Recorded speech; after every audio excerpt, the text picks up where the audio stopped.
Agricultural production relies heavily on land, water, and other natural resources that have a positive impact on the quality of the natural environment. 3/4 of the Earth is covered by water, and while about half of the dry Earth's surface is not able to produce food, fiber, or lumber because it's either under polar ice caps or high mountain ranges. And 3/4 of the remaining Earth cannot raise food, fiber, or lumber because it's too hot, too dry, too wet, or too cold. What remains of the Earth is available, and in 2012 there was 2.3 billion acres, with nearly 1.2 billion acres in agriculture use, with urban land increasing at a rapid rate. So if this is what remains of the Earth, half of it to produce all the food, fiber, and lumber that the world population uses every day, we're at a challenge. One farm feeds 166 people annually in the United States and abroad. However, with global population expecting to increase by 2.2 billion by 2050, that means the world's farmers will have to grow about 70% more food than what is produced now on what little soil that we have left available to raise all the food, fiber, and lumber on the face of the Earth. We've looked at several properties in Warren County, and I feel that the growth is unbelievable. We're having to compete with people I never thought we'd have to compete with on cattle ground. I feel like there's a sense of people seeing what the growth is like and thinking that agricultural property is worth double what it should be, and that's been really hard for us to navigate. I think we've been just kind of forced to move elsewhere, and I think we would both like to do what we're doing in Warren County, but it's come as a form of necessity because we need space, we need ground, we need area to have animals, and that's just something that we couldn't find, and I don't know if we will be able to, just with the way things are growing. So we're just looking to be able to purchase ground for what it's worth, and I guess that's up for discussion. It's made things incredibly challenging because a lot of people have a lot of different opinions on what something's worth.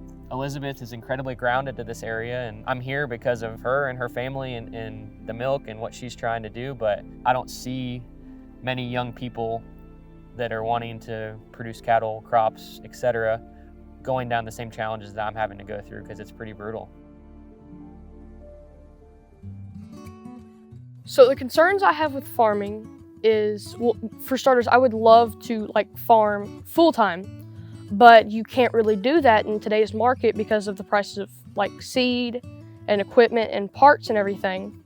You would need another income to help support your farming, to help supply that equipment and seed and whatever else you may need to support your farm. The reason I like to farm is because I am the 5th generation on this farm, and it's a legacy thing that I would like to carry on for even more generations in the future. And it is very calming to me to actually go out there and work with the cattle, move hay, harvest, and stuff like that. Agriculture is a huge component.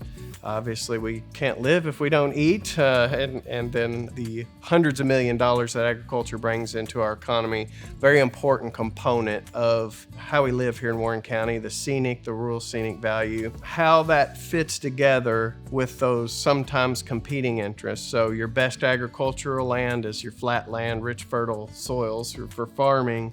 That's also the land that's easiest to develop and cheapest to develop with housing as well as commercial. So oftentimes you see those competing interests kind of butt heads a little bit from time to time, and so we have to figure out that balance as a community.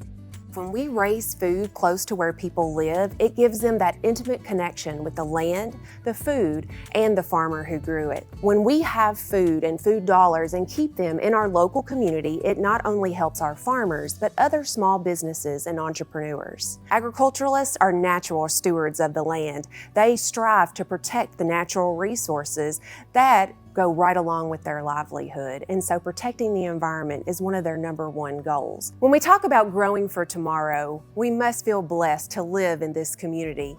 We get to enjoy the amenities of a progressive growing city, yet within a short drive, we're able to enjoy the vast and vibrant landscapes of our rural farming community.